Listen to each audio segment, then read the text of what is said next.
नमस्कार बच्चों, आज के इस वीडियो में हम लोग देखने वाले हैं हिंदी सुलभ भारती पाठ 8 का प्रश्न और उत्तर।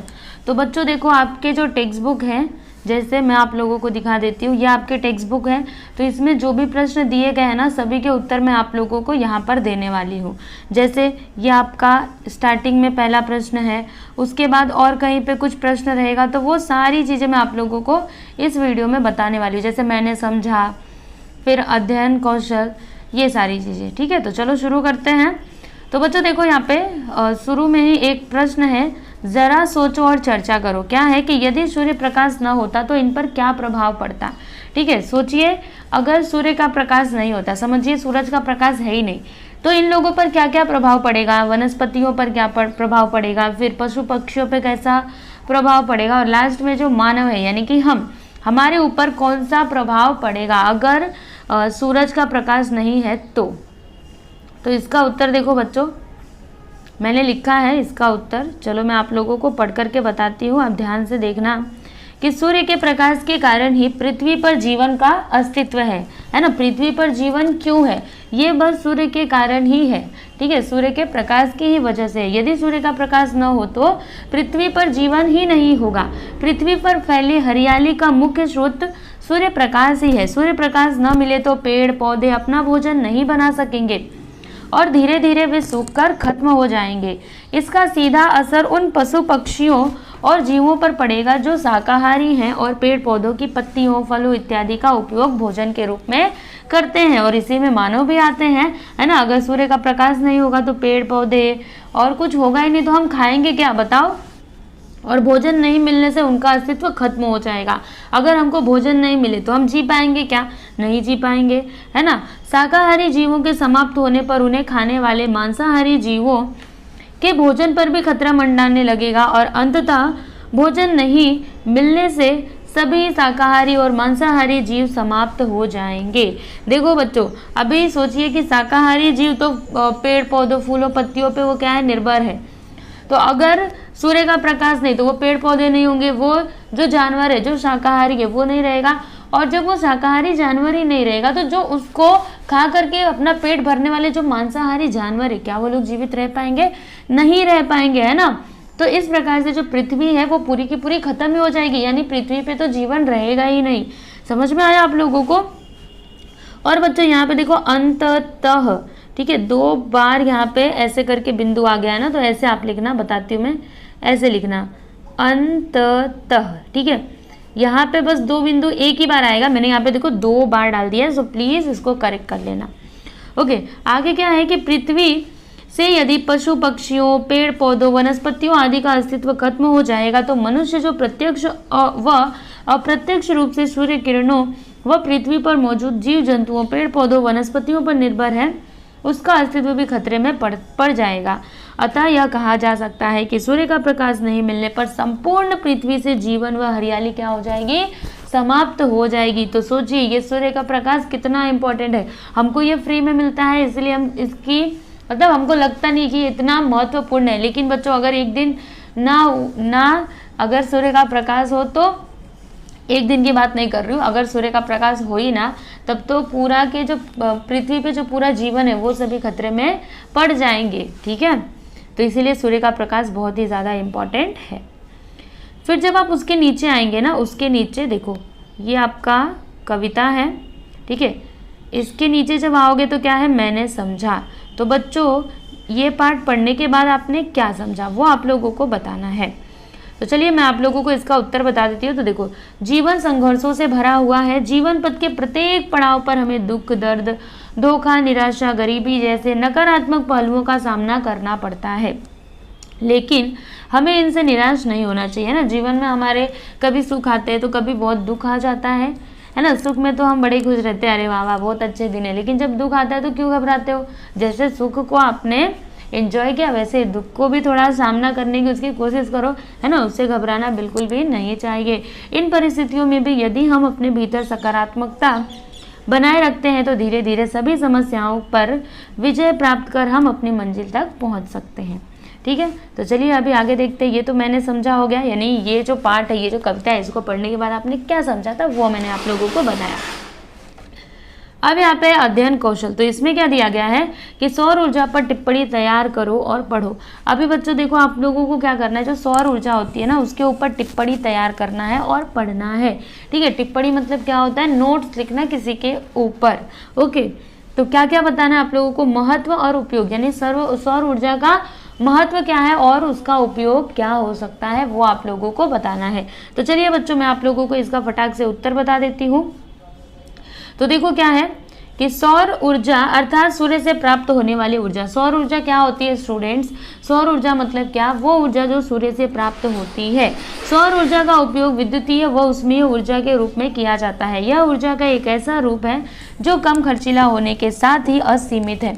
यानी कि यह ऊर्जा का कैसा रूप है बच्चों, जो क्या है, कम खर्चीला, इसके साथ ही वो असीमित है। यानी कि हम वो उसकी कोई सीमा नहीं, हम चाहे जितना उसका यूज़ कर सकते हैं। अगर सूर्य के प्रकाश की मैं बात करूँ तो वो आपको मतलब वो आपके लिए सीमित है क्या, नहीं, बिल्कुल भी नहीं। आप चाहे जितना सूर्य का प्रकाश का यूज़ कर सकते हो, आपको कोई भी रोकने टोकने वाला नहीं है। इधर जो बिजली होता है, अगर आप उसका ज़्यादा यूज़ करते हो तो बिजली का बिल आपको ज़्यादा आता है, लेकिन सूर्य का प्रकाश एक ऐसी ऊर्जा है जिसको आप चाहे जितना यूज़ कर सकते हो। समझ में आया।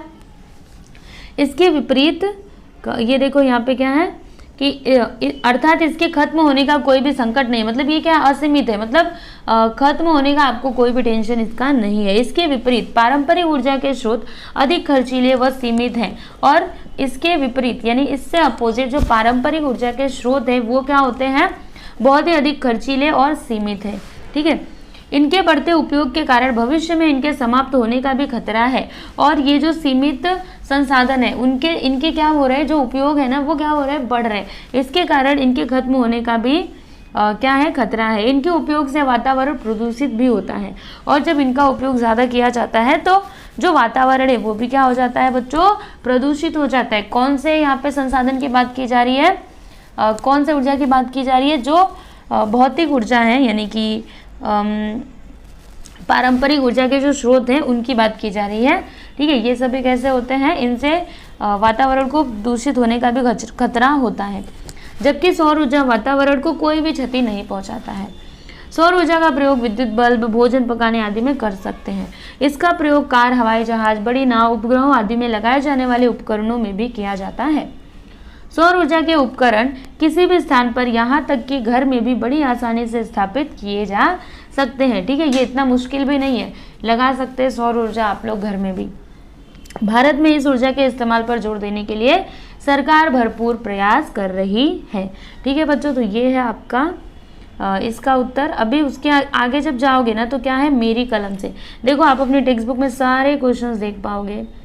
देखो अध्ययन कौशल का मैंने आंसर बताया, ठीक है, फिर उसके नीचे जब आओगे तो क्या है, मेरी कलम से। इसमें क्या है कि निम्नलिखित शब्द की सहायता से नए शब्द बनाओ। बच्चों देखो यहाँ पे ये शब्द लिखा हुआ है दीप, तो इसकी सहायता से आप लोगों को क्या बनाने हैं, नए शब्द बनाने हैं। चलो मैं आप लोगों को बताते जाती हूँ। देखो दीप से हम कौन कौन से शब्द बना सकते हैं, तो दीप स्तंभ, फिर दीपदान, दीप गृह, ठीक है, दीप शिखा, तो ये दिया गया था और हमने ये 3 शब्द यहाँ पर बनाए हैं, दीप स्तंभ, दीपदान और दीप गृह। ठीक है, समझिए। अब अगला यहाँ पे देखोगे तो क्या है, विचार मंथन। देखो यहाँ पे विचार मंथन है, ये देखो ये रहा। तो इसमें क्या है कि जीवन चलता ही रहता, तो इस पर आपको विचार करना है। तो चलो बच्चों मैं आप लोगों को इसको पढ़ करके बताती हूँ। बड़ी अच्छी अच्छी बातें लिखी गई है, आपको इससे एक शिक्षा मिलेगी। क्या बोला जा रहा है इसमें कि गतिमानता ही जीवन का प्रतीक है, इसलिए जीवन कभी भी रुकता नहीं है। यानी हमारे जीवन का प्रतीक क्या है, हमारे या फिर आपके जीवन का प्रतीक क्या है बच्चों, गतिमानता, जो कभी भी ना रुकता हो, जो हमेशा गतिमान रहे, चलता रहे चलता रहे चलता रहे। ठीक है, यह हमेशा क्या होता है, चलता ही रहता है। इस धरा पर जो भी आया है उसे एक न एक दिन अपने शरीर का त्याग करना ही पड़ता है। यानी कि इस धरा के ऊपर, इस पृथ्वी पर जितने लोग भी, जैसे कोई बच्चा जन्म लेता है, ठीक है, तो जिस दिन वो जन्म लेता है, जिस दिन वो धरती पे पाँव रखता है, धरती पे वो जन्म लेता है, उसी समय पे जो उसकी मृत्यु है, उसकी मृत्यु कब होनी है ये सारा कुछ डिसाइड हो जाता है। कब होगी, कहाँ होगी, सब कुछ डिसाइड हो गया रहता है। यानी वो बच्चा पैदा हुआ, ठीक है, धरती पे आया, लेकिन एक दिन ऐसा जरूर आएगा जब उसको इस धरती का त्याग, मतलब उसको अपने इस शरीर का त्याग करना ही पड़ेगा। यानी वो उसको इस धरती को छोड़ के जाना ही पड़ेगा। ठीक है, लेकिन उसकी आत्मा की मृत्यु नहीं होती है। यानी उसने शरीर का त्याग तो कर दिया, लेकिन वो जो अंदर की आत्मा है तुम्हारी, ठीक है, आपकी जो आत्मा है उसकी मृत्यु कभी भी नहीं होती है। जैसे कि जिस तरह समय समय पर पोथी की जिल्द बदलती रहती है, यानी आपके पास कोई पुस्तक है, आप उस पर कवर लगाते हो, अगर कवर फट जाता है, पुरानी हो जाती है, तो फिर नया कवर लगा लेते हैं, ठीक है ना। उसी तरीके से जो आपका शरीर है, जब वो नया नया रहता है तो बहुत अच्छा है, तो आत्मा इसके अंदर निवास करती है, लेकिन जैसे जैसे करके आप बूढ़े होते जाते हो, ठीक है, बूढ़े होते जाते हैं, जो आपका शरीर है वो कैसा हो जाता है, जर्जर हो जाता है, यानी कि शरीर से आप कुछ काम नहीं कर सकते हो। तब क्या होता है, जो आत्मा रहती है वो अपने जिल्द को बदल देती है, यानी कि उस शरीर को छोड़ देती है और दूसरे किसी एक शिशु के शरीर में चली जाती है, फिर से वहाँ से वो उसका जीवन क्या हो जाता है, आरंभ हो जाता है। समझ में आया आप लोगों को? तो बस यहीं पे यहाँ पे यही दिया गया है कि उसी तरीके से जो आत्मा है वो भी अपनी जिल्द को बदलती रहती है, कवर पुराना हो जाता है तो उसको वो बदल देती है, ठीक है। एक शरीर को त्याग कर वो दूसरे शरीर को धारण करती है, बताया मैंने अभी, और जीवन का नया संचार करती है। इस तरह जीवन का क्रम कभी भी रुकता नहीं है, वह हमेशा चलता ही रहता है, ठीक है। शरीर भले ही बदल जाए, हम सोचते हैं ना इंसान तो मर गया, अरे उसकी आत्मा जीवित है, उसका शरीर मरा है, ठीक है। कौन मरा है? उसका शरीर मरा है, उसकी आत्मा तो कभी मरती ही नहीं है। वो एक शरीर से दूसरे शरीर में जा सकती है, लेकिन वो कभी भी मर नहीं सकती है, ठीक है। तो यहाँ पे यही बोला जा रहा है कि जीवन क्या होता है, चलता ही रहता है। आगे है यहाँ पे, देखो मैं आप लोगों को दिखाती हूँ क्या है कि निम्नलिखित पंक्तियों का अर्थ लिखो। यहाँ पे कुछ पंक्तियां दी गई हैं जिनका अर्थ आप लोगों को बताना है। तो पहली पंक्ति यहाँ पे क्या है, देखो मैं आप लोगों को बताती हूँ क्या है कि लाख करे पतझड़ कोशिश पर उपवन नहीं मरा करता है। इसका उत्तर देखना बच्चों, यानी इसका अर्थ स्पष्टीकरण देखो। पतझड़ अपने प्रयासों के बावजूद भी जिस प्रकार सिर्फ उपवन की सुंदरता को ही नष्ट कर पाता है, उपवन को नहीं, उसी प्रकार लाखों दुखों के आने पर भी जीवन समाप्त नहीं हो जाता है। दुख के पतझड़ के बाद खुशियों का वसंत आते ही जीवन रूपी उपवन खुशहाली से भर उठता है ना। इसका मतलब क्या हुआ बच्चों, जैसे जो पतझड़ रहता है वो खूब प्रयास कर ले तो वो क्या करता है, खाली जो उपवन, जो वन होता है, जो बगीचा होता है, उसकी सुंदरता को ही वो बिगाड़ पाता है। उसके खाली जो पेड़ पौधे रहेंगे वो उसकी पत्तियां झड़ जाएंगी, वो बिना पत्तों के हो जाएंगे, ठीक है। वो बस उसकी सुंदरता को मिटा सकता है, लेकिन उपवन को वो कभी भी मिटा नहीं सकता है। उसी प्रकार से लाखों दुखों के आने पर भी जीवन कभी भी समाप्त नहीं होता है। दुख के पतझड़ के बाद खुशियों का वसंत आते ही जीवन रूपी उपवन खुशहाली से क्या होता है बच्चों, भर उठता है, ठीक है। आगे चलोगे तो ख क्या है, कितनी बार गगरियां फूटी सिकन न आई पनघट पर। अभी इसका मतलब क्या हुआ, इसका स्पष्टीकरण क्या हुआ, देखो। अनगिनत गगरियों के फूटने के बावजूद भी जिस प्रकार पनघट के चेहरे पर शिकन की एक लकीर भी नहीं दिखाई देती है, उसी प्रकार संसार में जीवों का आना जाना लगा रहता है, लेकिन इससे संसार पर कोई भी प्रभाव नहीं पड़ता है।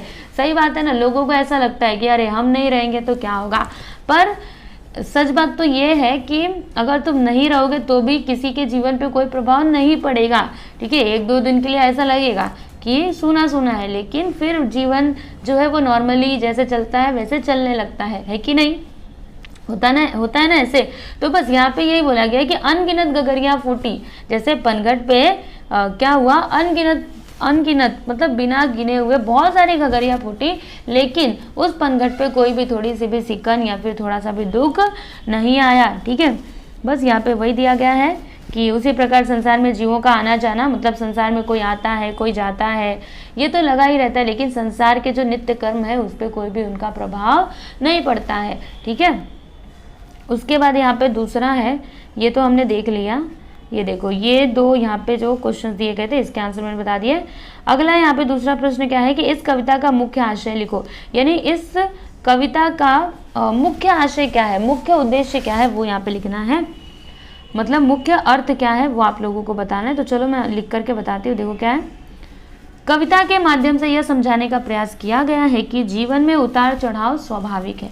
यानी ये जो कविता है बच्चों, इसके माध्यम से क्या बताने का प्रयास किया गया है कि जीवन में उतार चढ़ाव तो आते रहते, कभी बहुत सारी खुशियाँ आ जाएंगी तो कभी दुख ही दुख आ जाएंगे। जिस तरह रात के बाद दिन और फिर रात आती है, उसी तरह मनुष्य के जीवन में सुख दुख का क्रम भी चलता ही रहता है, ठीक है। जीवन पथ पर आगे बढ़ते हुए कई बार व्यक्ति को आलोचनाओं का सामना करना पड़ता है ना, कभी कभी हमें आलोचनाओं का भी सामना करना पड़ता है, लोग हमारी निंदा करते हैं और अपने कभी कभी पराये भी हो जाते हैं। कुछ हमसफर जीवन पथ पर मृत्यु को गले लगाकर अपनी राह बदलकर व्यक्ति को अकेला छोड़ जाते हैं, और कुछ तो ऐसे होते हैं जो जिंदगी से इतना परेशान हो जाते हैं कि मृत्यु को गले लगा लेते हैं, खुद तो अपने आप ही वो क्या हो जाते हैं, मर जाते हैं, सुसाइड कर लेते हैं, ठीक है। और जो उनका हमसफर रहता है उसको अकेला छोड़ करके वो चले जाते हैं, उसके बारे में सोचते भी नहीं है। जिंदगी हर कदम पर व्यक्ति का इम्तिहान लेती है, यानी कि जो जिंदगी है ना वो हमेशा परीक्षा लेते रहती है। तो बच्चों सुनो, आप लोगों को इससे घबराना बिल्कुल भी नहीं चाहिए, ठीक है। ये जो कविता है ये आपको बहुत कुछ सिखा रही है। ये कविता आपके टेक्स्ट बुक में देने का मतलब क्या है कि अभी आप छोटे छोटे बच्चे हो, ठीक है। अभी आपका पूरा जीवन आगे पड़ा हुआ है। अभी जब आप धीरे धीरे आगे बढ़ोगे कई सारी चुनौतियां आएंगी जीवन में, तो उससे आप लोगों को घबराना नहीं है। वहाँ यहाँ पे यही बताया जा रहा है कि बिल्कुल भी डरना नहीं है, ठीक है। उनका डट करके सामना करना है, ठीक है। ऐसा नहीं कि हम परेशान हो गए तो चलो हम तो यहाँ से चले, नहीं नहीं नहीं नहीं, ऐसा कभी भी आप लोगों को नहीं करना है, ठीक है। इस संघर्ष भरे जीवन की किसी भी पड़ाव पर असफलता मिलने अथवा भारी नुकसान होने पर भी मनुष्य को अपना संतुलन नहीं खोना चाहिए। यानी बड़े से बड़ा दुख आ जाए, समझिए आपने कोई चीज़ करने में पूरी मेहनत झोंक दी, अपना पूरा बल लगा दिया, लेकिन फिर भी वो काम नहीं हुआ, आप असफल रहे, तो क्या आप इससे घबरा जाओगे, छोड़ दोगे उस काम को? बिल्कुल भी नहीं। आपको उससे डरना नहीं है, उससे फिर से दोबारा से उसका क्या करो, दोबारा से प्रयास करो, अवश्य ही सफल होगे, ठीक है। उस समय आपको अपना संतुलन खोना नहीं है, समझे। आगे देखोगे बच्चों तो यहाँ पे उसी में नीचे चौथा प्रश्न है, तीसरा प्रश्न है कि जीवन की शाश्वतता को बताने वाली पंक्तियां लिखो। यानी जो जीवन की शाश्वतता को बता रही हैं उन पंक्तियों को आप लोगों को लिखना है। तो उत्तर क्या है देखो, खोता कुछ भी नहीं यहाँ पर, खोता कुछ भी नहीं यहाँ पर, केवल बदलती पोथी, जैसे रात उतार चांदनी पहने सुबह धूप की धोती। देखो बच्चों ये पंक्तियाँ कहाँ पे है मैं आप लोगों को दिखाती हूँ। ये देखो आपके टेक्स्ट बुक में, ये देखो, ये देखो, ये रहा, खोता कुछ भी नहीं यहाँ पर, केवल जिल्द बदलती पोथी। यानी कि जो यहाँ पे कुछ भी खोता नहीं है, जो जिल्द है ना वो क्या करती है, अपनी पोथी को बदलती है। यानी मनुष्य की बात की जा रही है। जैसे मनुष्य होता है वो अपने जो आत्मा रहती है वो क्या करती है, शरीर को त्याग करके वो दूसरे शरीर में चली जाती है। यानी वो खत्म नहीं हुई है, ठीक है, उसने बस अपनी जिल्द को बदली है, उसने अपना कवर बदला है। जैसे रात उतार चांदनी पहने सुबह की धोती, जैसे जो रात में जो चांदनी होती है जब सुबह आती है तो क्या होता है, चांदनी हट जाती है और सुबह की धूप सुबह क्या आ जाता है, धूप आ जाता है ना। तो उसी तरीके से यहाँ पे कुछ भी खोता नहीं है। तो यही चार पंक्तियाँ हैं जो जीवन की शाश्वतता को बता रही है। यानी जो जीवन है वो कभी भी मरता नहीं है, वो हमेशा चलता ही रहता है।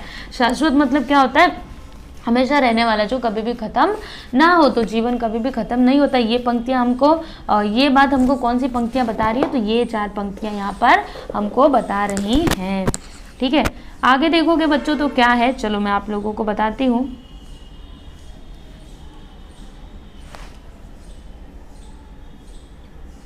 यहाँ पे अगर आओगे ना स्टूडेंट्स, तो ये देखो छोटा कोष्टक की बात की गई है, फिर बड़ा कोष्टक, उसके बाद क्या है मंझला कोष्टक, फिर हंस पद, ठीक है। ऐसे करके यहाँ पे कुछ दिए गए हैं जिन्हें आप लोगों को एक बार समझना चाहिए। छोटा कोष्टक मतलब ऐसे करके होता है, और बड़ा कोष्टक मतलब ये वाला, और मंझला मतलब ऐसे करली ब्रैकेट हम इंग्लिश में इसको कहते हैं, और हंस पद यानी ऐसे करके कुछ हम भूल जाते हो, जैसे लिखते हैं ना, जैसे हम मान लीजिए कि यहाँ पे लिख रहे राम घर जाता है, ठीक है, तो मैंने लिख दिया राम जाता है, घर तो मैं भूल गई, ठीक है, घर यहाँ पे नहीं लिखी, तो मैं ऐसे करके लिख सकती हूँ राम घर जाता है, समझ में, ऐसे करके घर में लिख सकती हूँ।